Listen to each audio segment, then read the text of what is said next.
Hi everyone, कैसे हो आप सभी लोग। आज हम सभी लोग इंटर की क्लास में उस दिन हमने जो पढ़ा था निबंध आपकी उसमें था वासुदेव शरण अग्रवाल का राष्ट्र का स्वरूप, जो कहाँ से लिया गया था, पृथ्वी पुत्र नामक निबंध संग्रह से लिया गया था।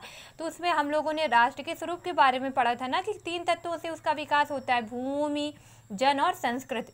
तो जिसने लिखा था वासुदेव शरण अग्रवाल ने लिखा था। तो आज हम सभी लोग पेपर में किस तरह से लिखकर हम लोग अच्छे नंबर प्राप्त कर सकते हैं उसके बारे में बताएंगे। यहाँ तक हम आपको आज वासुदेव शरण अग्रवाल के जीवन परिचय, रचनाएं, भाषा शैली के बारे में बताएंगे और साथ ही साथ आप सभी को हम बताएंगे कि किस तरह से आप लिखकर पेपर में अच्छे नंबर प्राप्त कर सकते हैं। इसलिए टाइम ज़्यादा बर्बाद ना करते हुए हम लोग अपनी ये क्लास चालू करते हैं।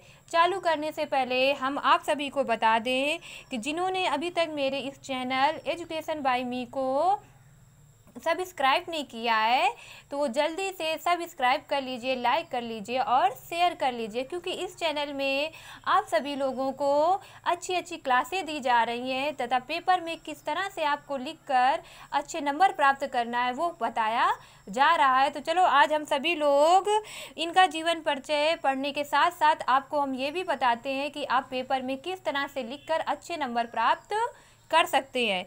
तो वासुदेव शरण अग्रवाल का जीवन परिचय। तो जीवन परिचय लिखने से पहले आप सभी लोग क्या करोगे कि यहाँ पे लिखोगे आप लोग वासुदेव शरण अग्रवाल। वासुदेव शरण अग्रवाल ये किस युग के हैं, तो ये हैं आपके शुक्लोत्तर युग के हैं।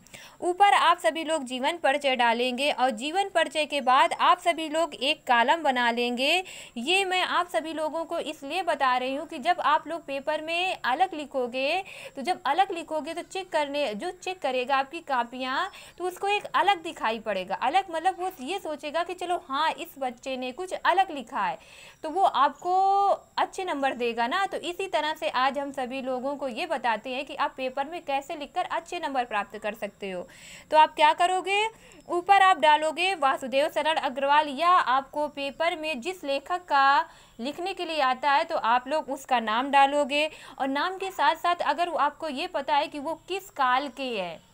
वैसे मैं अपनी सारी क्लासों में आपको मैं बताती चलूँगी कि ये आपके किस काल के हैं। सॉरी देखो हमने यहाँ पे आपको लिखा नहीं है, मगर लिख लो आप सभी लोग। ये है आपके शुक्लोत्तर युग के, ये हैं आपके शुक्लोत्तर युग के। ऊपर ऐसे आप लोग डाल लोगे, फिर एक तरफ आप बनाओगे कॉलम। उस कॉलम में आपको क्या लिखना है, जन्म, जन्म स्थान, उपाधि अगर है तो वो, भाषा शैली, रचनाएं, मृत्यु, ये सारी चीज़ें आपको इस कॉलम में लिख लेनी है। क्यों लिखना है, क्योंकि आप जब लिखोगे जीवन परिचय ऐसे लिखोगे तो कुछ अलग सा दिखाई पड़ेगा।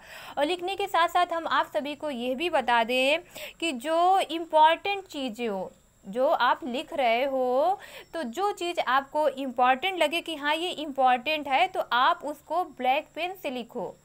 ब्लैक पेन से लिखने से क्या होगा कि वो अलग ही आपको दिखाई देगा। आप हर चीज़ ब्लू से लिख रहे हो तो उसमें सारी चीज़ें तो सेम दिखाई पड़ेंगी, मगर आप कोई इम्पॉर्टेंट चीज़ है उसको अगर आप अलग से ब्लैक पेन से यूज करके लिख रहे हो तो वो अलग दिखाई पड़ेगा और अच्छा लगेगा। और अगर आप लिखने में ब्लैक पेन का इम्पॉर्टेंट चीज़ को ब्लैक पेन से लिखने में अगर आप भूल गए हो तो आप वहीं पे उसके नीचे लाइन खींच दीजिए। देखो जैसे मैंने जो इम्पॉर्टेंट चीज़ है उसको मैंने ब्लैक पेन से यूज किया है, आप देख सकते हैं ये।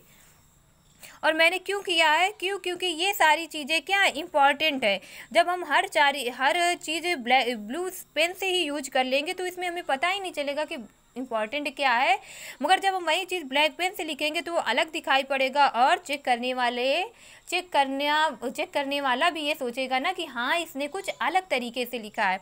तो चलो आज हम वासुदेव शरण अग्रवाल का आपको जीवन परिचय समझाते हैं। इतना आपने समझ लिया, इसके बाद हम डालेंगे जीवन परिचय। जीवन परिचय में क्या लिखना है कि वासुदेव शरण अग्रवाल का जन्म कब हुआ था, 7 अगस्त 1904 ईस्वी को मेरठ जनपद के खेड़ा गाँव में हुआ था। मतलब कह रहे हैं कि ये जो आपके वासुदेव शरण अग्रवाल है शुक्लोत्तर युग के हैं, उनका जन्म 7 अगस्त 1904 ईस्वी को मेरठ जनपद में, गांव कौन पड़ता था, खेड़ा में हुआ था।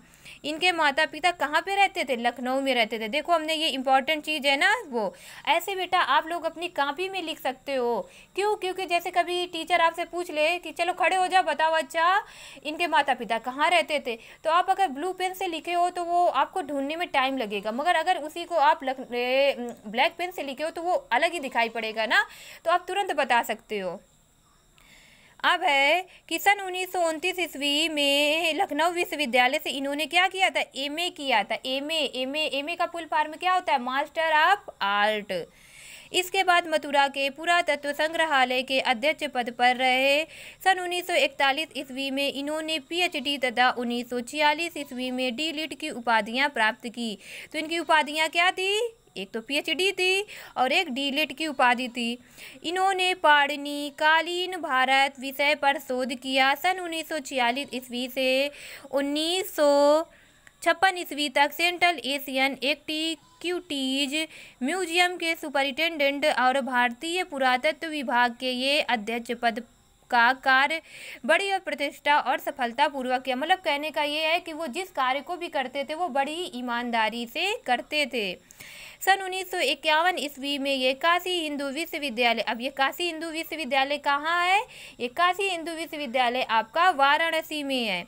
के कॉलेज ऑफ इंडोलॉजी भारतीय महाविद्यालय में प्रोफेसर नियुक्त हुए।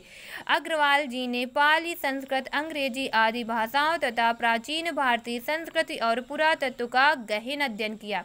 गहन अध्ययन का मतलब होता है बहुत ही घोर अध्ययन किया था इन्होंने। 27 जुलाई 1967 ईस्वी को हिंदी के इस साहित्यकार का निधन हो गया था। निधन हो गया मतलब मृत्यु हो गई थी। तो जन्म इनका कब हुआ? 1904 में, और मृत्यु कब हुई? 1967 ईस्वी में। अब ये था आपका जीवन परिचय। अब जीवन परिचय के साथ अब हम लोग पढ़ते हैं साहित्य परिचय। जिसको लिखना नहीं आता है वो सभी लोग मेरे इससे आप लोग नोट कर ले सकते हैं। अब है भारतीय संस्कृत, पुरातत्व और प्राचीन साहित्य के ज्ञाता होने के कारण डॉक्टर अग्रवाल के मन में भारतीय संस्कृत को वैज्ञानिक और अनुसंधान की दृष्टि से प्रकाश में लाने की इच्छा थी। अतः इन्होंने उत्कृष्ट कोटि के अनुसंधानात्मक निबंधों की रचना की। भारतीय संस्कृति और संस्कृति के गंभीर अध्येता के रूप में इनका नाम देश के विद्वानों में अग्रणी था। अग्रणी का मतलब होता है प्रमुख था या आगे था। इन्होंने वैदिक साहित्य, दर्शन, पुराण कितने होते हैं? पुराण होते हैं आपके 18 होते हैं। और महाभारत, आप लोगों को कमेंट में ये बताना है कि महाभारत जो है वो लिखा किसने है। आज का क्वेश्चन आप सभी लोगों का यही है। आप लोग कमेंट नहीं करते। उस दिन हमने आप लोगों को एक क्वेश्चन दिया था कि ये बताइए कि क्या जल ना हो और पृथ्वी की क्या हम विकास कर सकते हैं। किसी ने भी कमेंट करके नहीं बताया है, मगर आज आप सभी लोग कमेंट करना कि ये जो महाभारत है वो रचना किसकी है। अनेक गवेषणात्मक लेख लिखे। हिंदी साहित्य के इतिहास में ये अपनी मौलिकता, विचारशीलता और विद्वानता के लिए चिर स्मरणीय रहेंगे। चिर मतलब अनंत काल तक इनको याद किया जाएगा। किसको याद किया जाएगा?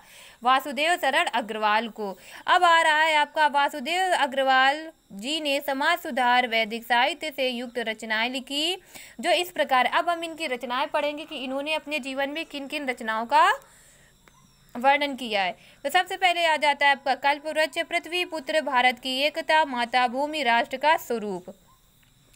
अब इन्होंने पुस्तकें कौन सी संपादित की थी? कला और संस्कृति, कादम्बरी, उरुज्योति, भारत सावित्री, अभिनंदन ग्रंथ आदि। अब भाषा शैली, अब भाई ये अगर रचनाएं करेंगे तो उसमें किस भाषा का प्रयोग किया है उन्होंने, किस शैली का प्रयोग किया, ये भी तो बताएंगे ना आप लोग। तो भाषा शैली पढ़ते हैं कि वासुदेव शरण अग्रवाल की भाषा विषयानुकूल है। विषयानुकूल का मतलब होता है कि विषय के अनुकूल है, कि वो जिस तरह की रचना लिख रहे हैं, अगर वो गांव से संबंधित रचना लिख रहे हैं तो वो उसमें क्या करते थे? गांव की भाषा का ही प्रयोग कर देते थे। प्रौढ़ तथा परिमार्जित है। इन्होंने मुख्यतया इतिहास, पुराण, धर्म, संस्कृत के क्षेत्रों से शब्द चयन किया है, कि मतलब रचनाओं में इनके आपको इतिहास, पुराण, धर्म, संस्कृत से संबंधित शब्द मिलते हैं। इनकी भाषा में देशज शब्दों का भी प्रयोग हुआ। देशज का मतलब होता है गांव की भाषा जो होती है उसका भी प्रयोग किया है। इन्होंने अपनी रचनाओं में खड़ी बोली का प्रयोग किया है। इनकी मौलिक रचनाओं में संस्कृत की सामासिक शैली की प्रमुखता है तथा भाष्यों में व्यास शैली की प्रमुखता है। इनकी शैली पर इनके इनके गंभीर व्यक्तित्व की गहरी छाप है। इनकी शैली में आत्मविश्वास की झलक मिलती है। इनकी शैली का प्रधान रूप क्या है? प्रधान मतलब मेन रूप विवेचनात्मक है। हिंदी साहित्य के इतिहास में अपनी मौलिकता, विचारशीलता और विद्वानता के लिए चिर स्मरणीय रहेंगे, मतलब ये हमेशा याद रखेंगे। ये तो आपका क्या हुआ? जीवन परिचय हुआ। जीवन परिचय के साथ आपकी भाषा शैली हुई, और इसके बाद आप लोगों को जो मेन है, जो कभी कभी बच्चे कभी लिखते ही नहीं है, तो वो हम आपको बता रहे हैं कि आप किसी भी लेखक का जीवन परिचय लिखे, साहित्यिक परिचय, रचनाएं, भाषा शैली, उसके बाद आप क्या लिखोगे? निष्कर्ष। निष्कर्ष का मतलब ये होता है कि आप ये जिनका जीवन परिचय पढ़ रहे हो, साहित्यिक परिचय पढ़ रहे हो, उसमें आपकी राय क्या है? आपको ये निष्कर्ष जो होता है, तो इसका मतलब ये होता है कि आपने वासुदेव सरनाथ अग्रवाल के बारे में पढ़ा, तो आपको वो कैसे लगे, या मतलब उन्होंने क्या किया, उस इसमें आपको अपने शब्द व्यक्त करने होते। तो देखो, मैंने अपने हिसाब से लिखा है कि निष्कर्ष क्या है? आप किसी भी जीवन परिचय में, कवि का हो या लेखक का हो, आप लास्ट में निष्कर्ष लिख सकते हो। निष्कर्ष का मतलब होता है उसमें आप अपने भाव व्यक्त कर सकते हो कि ये मतलब किस तरह के लेखक थे, इन्होंने क्या किया, ये सारी चीज़ आप इसमें लिख सकते हो। तो मैंने अपने अनुसार लिखा है कि उपरोक्त तथ्यों के आधार पर कहा जा सकता है कि वासुदेव सरन अग्रवाल ने अपनी रचनाओं के माध्यम से संसार में कीर्ति प्राप्त की। कीर्ति का मतलब होता है यश या प्रशंसा। आज भी लोग इन्हें याद करते हैं। और ये जो आपका देखो राष्ट्र का स्वरूप है, या जो आपके उसमें जो रचना है उनकी, उसके बारे में थोड़ा बहुत लिख दो। राष्ट्र का स्वरूप नामक निबंध पृथ्वी पुत्र नामक निबंध संग्रह से लिया गया है। इस निबंध में लेखक ने यह बताया है कि राष्ट्र का स्वरूप विकास 3 तत्वों से मिलकर बनता है। ये 3 तत्व कौन से हैं? पृथ्वी, जन, संस्कृत। हिंदी साहित्य के इतिहास में ये अपनी मौलिक विचारशीलता और विद्वानता के लिए चिर स्मरणीय रहेंगे। तो आज हमने वासुदेव सरन अग्रवाल जो शुक्लोत्तर युग के थे, तो उनके जीवन परिचय ये सब पढ़ने के साथ साथ हमने आज आपको बताया कि आप पेपर में कैसे अच्छा लिखकर नंबर अच्छे प्राप्त कर सकते हो। तो आप लोग ये जो जीवन परिचय हमने आपको बताया, आप लोग यहीं पे आप लिख सकते हो या स्क्रीनशॉट ले लीजिए। आज के लिए बस इतना ही। कल हम आपकी इसी क्लास में आपको इसी फर्स्ट लेसन के जो राष्ट्र का स्वरूप है, इसमें हम आपको एक एक्सरसाइज हल करवाएंगे। उसमें हम आपको बताएंगे कि उसमें भी आप संदर्भ या रेखांकित अंश जो आता है उसको आप किस तरह से लिखकर अच्छे नंबर प्राप्त कर सकते हो। तो आज के लिए बस इतना ही। और अभी तक जिन्होंने मेरे चैनल को सब्सक्राइब नहीं किया है, तो वो जल्दी से जाकर मेरे एजुकेशन बाय मी चैनल को सब्सक्राइब कीजिए, लाइक कीजिए और अपने फ्रेंडों को शेयर कीजिए। Thank you, bye.